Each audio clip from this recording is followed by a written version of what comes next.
खुलुमबाय बेयो बड'लेण्ड एंखं टेलिभिजन दिनै 6 अक्ट'बर 2021 बुधबारखालि सानसेनि बरादखौ नोंथांमोननि खाथियाव लाबोदों आं सदानन्द दैमारिया। सिगां फरायनो लादों मेष राशि गिबि हांखो अ ल। दिनैनि साना बारा मोजां नङा। सोरनिबा सायाव गोबां रागा जोंफ्लांनो हागौ। माबा मोनसे गोरोन्थि मावफ्लांनानै गोबां खहा जानांनोबो हागौ। सांग्रां जानाया गाहाम। गोबां दुखु सहायनांनो हागौ। गोसोखौ दिनै गोबां गुलुं गुजुं मोनगोन। गुबुननि गोसोआव दुखु होफ्लांनो हागौ। सोरजोंबा नांलाय खमलाय एबा एना एनिबो जानो हागौ। गोसोनि साननायफ्रा टेबार नांगोन। देहाया दिनै बारा मोजां थानाय नङा। लोमजानाय मोनगोन। रांखावरियाव मोजां नाथाय नाङा फाङा खरसायाबो बांगोन। बेफार फालांगियाव मोजां। गुबुना नाथाय खहा खालामनो नाजागोन। न'खराव एना एनि फैनो हागौ। मावनो लानाय खामानिखौ थि समावनो मावफुंनो हेंथा नुजाथिगोन। नेगेटिभ एनार्जिनि गोहोम गोग्लैगोन। गोसोआ दिनै जोबोर आला खाला जागोन। गुबुनजों बाङाय बुंनायानो गाहाम। सोरबा लोगोआ गाज्रि नोजोर होगोन। लाइमोनफोरनि गोसोआ दिनै जोबोर आला खाला जागोन।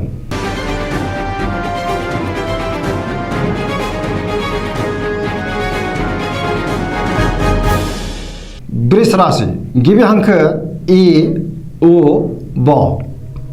दिनैनि साना जोबोर मोजां।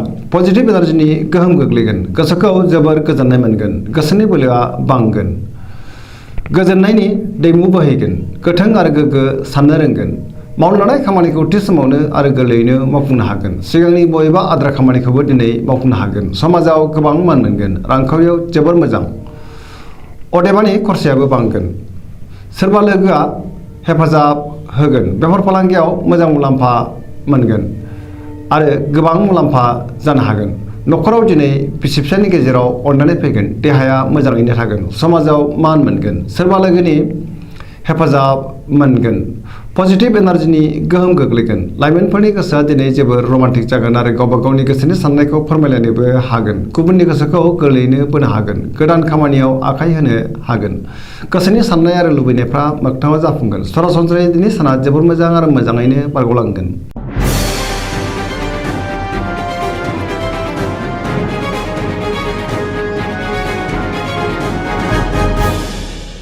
मिथुन राशि गिबि हांखो क स।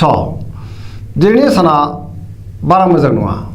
गोसोआव अहंकारा बांगोन। गावखौल' साननो रोंगोन। मावनो लानाय खामानिखौ थि समावनो मावफुंनो हागोन। गोसोखौ नाथाय जोबोर गुलुं गुजुं मोनगोन। देहाया मोजाङै थागोन। रांखावरियाव मोजां नङा। गोबां खहा जानांनो हागौ। बेफार फालांगियाव मोजां नङा। न'खराव अदेबानि अनलायनाय फैगोन। समाजाव मान मोनगोन। गोसोनि साननायफ्रा देबार नांगोन। गुबुननि गोसोखौ बोनो हानाय नङा। सिगांनि जेंनाखौ सुस्रांनो गोब्राब जागोन। गोसोआ दिनै जोबोर आला खाला जागोन। लाइमोनफ्रा हरखाबै गाज्रि खौरां मोननो हागौ। गोसोखौ जोबोर आला खाला मोनगोन। फरायसाफ्रा फरायनायाव गोसो दुंखांगोन आरो मोजां फिथाइ मोनगोन।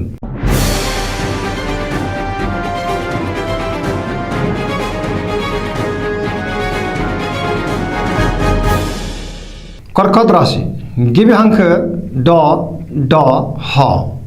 दिनैनि साना बारा मोजां नङा। देहाया दिनै लोरबां जागोन। गोसोनि बोलोआबो लोरबां जागोन। लोगोफोरनि हेफाजाब मोननो गोब्राब जागोन। गोबां बिथिङाव मोजां खाबुफोरा दिनै आखाइनिफ्राय बारग'लांनो हागौ। गोसोखौ जोबोर उसुखुथु मोनगोन। मावनो लानाय खामानिखौ मावफुंनो गोब्राब जागोन। रांखावरियाव मोजां नङा। खरसाया बांगोन। बेफार फालांगियावबो गोबां खहा जानांनो हागौ। गुबुननि गोसोखौ बोनो गोब्राब जागोन। न'खराव बिसि फिसायनि गेजेराव एना एनि फैनो हागौ। सांग्रां जानाया गाहाम। गोसोआ दिनै जोबोर आला खाला जागोन। बिदा फंबायनि हेफाजाब मोननो गोब्राब जागोन। समाजाव मानहानि जानांनोबो हागौ। नेगेटिभ एनार्जिनि गोहोम गोग्लैगोन। सांग्रां जानाया गाहाम।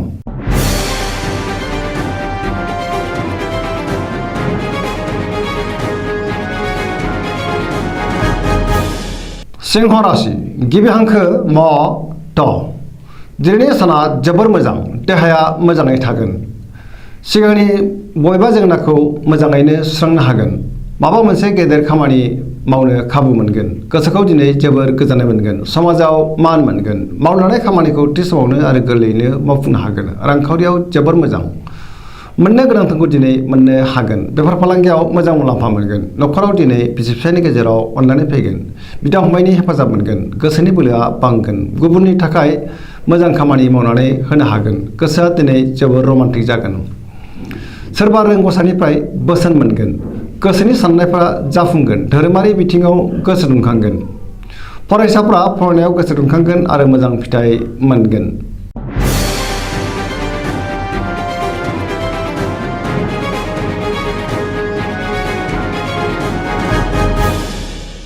कन्या राशि गिबि हांखो प ट दिनैनि साना जोबोर मोजां बयजोंबो गोरोबनो रोंगोन हरखाबै सोरबा लोगोनिफ्राय मोजां खौरां मोनगोन सिगांनि बबेबा जेंनाखौ दिनै गोरलैयैनो सुस्रांनो हागोन गोसोखौ जोबोर गोजोननाय मोनगोन गुबुननि गोसोखौ गोरलैयैनो बोनो हानानै बांसिन गोजोननाय मोनगोन रांखावरियाव दिनै जोबोर मोजां मोननो गोनांखौ दिनै मोननो हागोन आरजिनाय धोनखौ दोनथुमनो हागोन बेफार फालांगियाव मोजां मुलाम्फा मोनगोन देहाया दिनै मोजाङैनो थागोन गोबां सुबुंखौ लोगो मोननानै गोसोआ दिनै जोबोर गोजोननाय मोनगोन पजिटिभ एनार्जिनि गोहोम गोग्लैगोन न'खराव दिनै बिसि फिसायनि गेजेराव अनलायनाय फैगोन समाजावबो गोबां मान मोनगोन गोसोनि साननायफोरा जाफुंगोन लाइमोनफोरनि गोसोआ दिनै जोबोर रमान्टिक जागोन आरो गोसोनि साननायखौ गुबुननो फोरमायलायनोबो हागोन फरायसाफोरा फरायनायाव गोसो दुंखांगोन आरो मोजां फिथाइ मोनगोन सरासनस्रायै दिनै साना जोबोर मोजां आरो मोजाङैनो बारग'लांगोन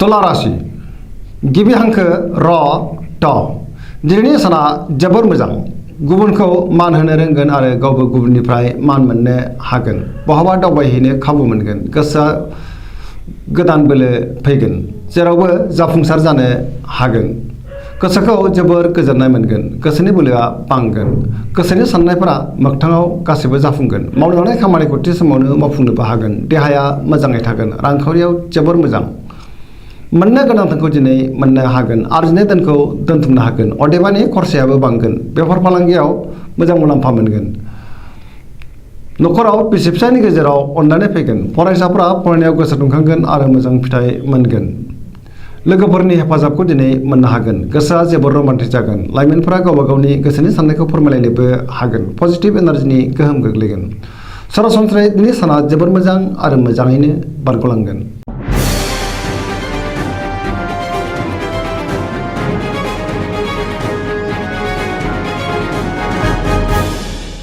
वृश्चिक राशि गिबि हांखो न स दिनैनि साना बारा मोजां नङा गोसोखौ दिनै जोबोर उसुखुथु मोनगोन देहाया बारा मोजां थानाय नङा देहानि बबेबा मोनसे बाहागोआव दुखु मोननांनो हागौ नेगेटिभ एनार्जिनि गोहोम गोग्लैगोन लोमजानोबो हागौ गोसोआव गिनाय फैगोन रांखावरियाव मोजां नाथाय खरसायाबो बांगोन मोननो गोनांखौ दिनै मोननो हागोन मावनो लानाय खामानिखौ थि समावनो मावफुंनो हागोन गोसोनि साननायफोरा देबार नांगोन गोसोनि बोलोआ लोरबां जागोन समाजाव गोबां मान मोननो हागोन न'खराव दिनै बिसि फिसायनि गेजेराव अनलायनाय फैगोन रांखावरियाव मोजां नङा नाङा फाङा खरसाया बांगोन बेफार फालांगियाव मोजां नङा गुबुननि गोसोखौ बोनो हागोन सेंग्रा सिख्लाफोरा गोसोखौ दिनै जोबोर रमान्टिक मोनगोन फरायसाफ्रा फरायनायाव गोसो दुंखांगोन आरो मोजां फिथाइ मोनगोन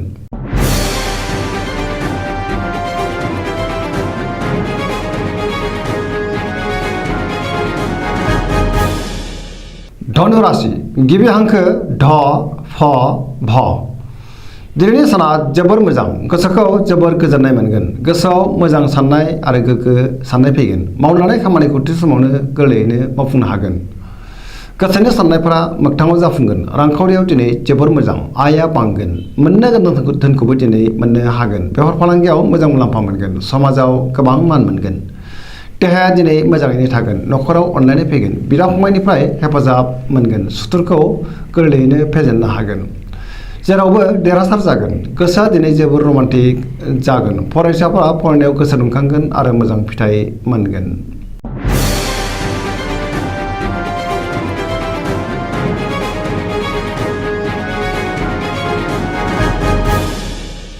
मकर राशि गिबि हांखो ख ज दिनैनि साना बारा मोजां नङा गोसोखौ दिनै जोबोर गुलाय गुजाय मोनगोन रांखावरियाव मोजां नाथाय खरसायाबो बांगोन बेफार फालांगियाव मोजां न'खराव बिसि फिसायनि गेजेराव अनलायनाय फैगोन बिदा फंबायजों मोजां सोमोन्दो थागोन मावनानै खामानिखौ थि समावनो मावफुंनो गोब्राब जागोन समाजाव मान मोनगोन सोरबा लोगोनिफ्राय हरखाबै गाज्रि खौरां फैनो हागौ सांग्रां जानाया गाहाम गोसोनि साननायफोरा देबोर नांगोन गोसोनि बोलोआ नाथाय अब्लाबो बांगोन गोसोआ जोबोर रमान्टिकबो जागोन फरायसाफ्रा फरायनायाव गोसो दुंखांगोन नाथाय अब्लाबो नेगेटिभ एनार्जिनि गोहोम गोग्लैगोन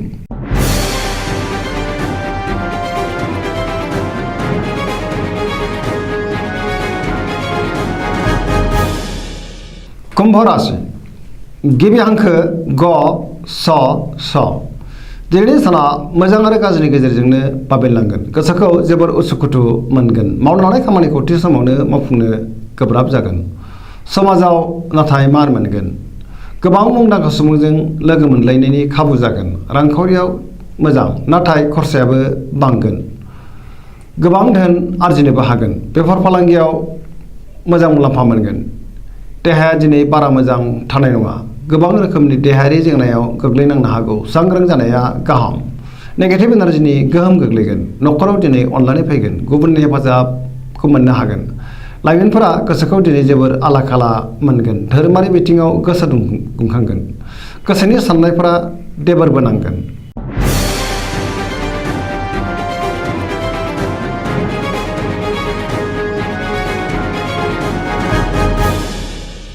मीन राशि गिबि हांखो ड स दिनैनि साना जोबोर मोजां पजिटिभ एनार्जिनि गोहोम गोग्लैगोन बयजोंबो अनजागोन आरो गुबुनखौ गावबो अननो रोंगोन गोसोखौ दिनै जोबोर गोजोननाय मोनगोन गोसोआव गोबां बिथिंनि रोंगौथि फैगोन मोनफ्रोमबो बिथिङावनो सांग्रां जानो रोंगोन गोसोनि बोलोआ बांगोन गावनि गोसोनि साननायखौ गुबुननो फोरमायनो हागोन गोसोखौ दिनै जोबोर गोजोननाय मोनगोन गोसोनि साननाय आरो लुबैनायफ्रा मोगथाङाव जाफुंगोन गुबुननि अनसायनाय मोनगोन देहाया दिनै मोजाङैनो थागोन रांखावरियाव जोबोर मोजां होनजायो मोननो गोनांखौ दिनै मोननो हागोन आरजिनाय धोनखौ दोनथुमनोबो हागोन आयआ बांगोन बेफार फालांगियाव मोजां मुलाम्फा मोनगोन न'खराव दिनै बिसि फिसायनि गेजेराव अनलायनाय फैगोन बहानिफ्रायबा मोजां खौरां फैनो हागौ सेंग्रा सिख्लाफोरा गोसोखौ दिनै जोबोर रमान्टिक मोनगोन आरो गोसोनि साननायखौ फोरमायलायनोबो हागोन फरायसाफ्रा फरायनायाव गोसो दुंखांगोन आरो मोजां फिथाइ मोनगोन सरासनस्रायै दिनै साना जोबोर मोजां आरो मोजाङैनो बारग'लांगोन दिनैनि राशि फरायनाया एसेनोसै जोबनायाव बेखौनो खावलायो जाहाथे नोंथांमोना सानफ्रामबो जोंनि बे बड'लेण्ड इंखं टेलिभिजनखौ नायबाय थायो आरो साबस्क्राइब खालामो एसेनोसै गोजोन्थों।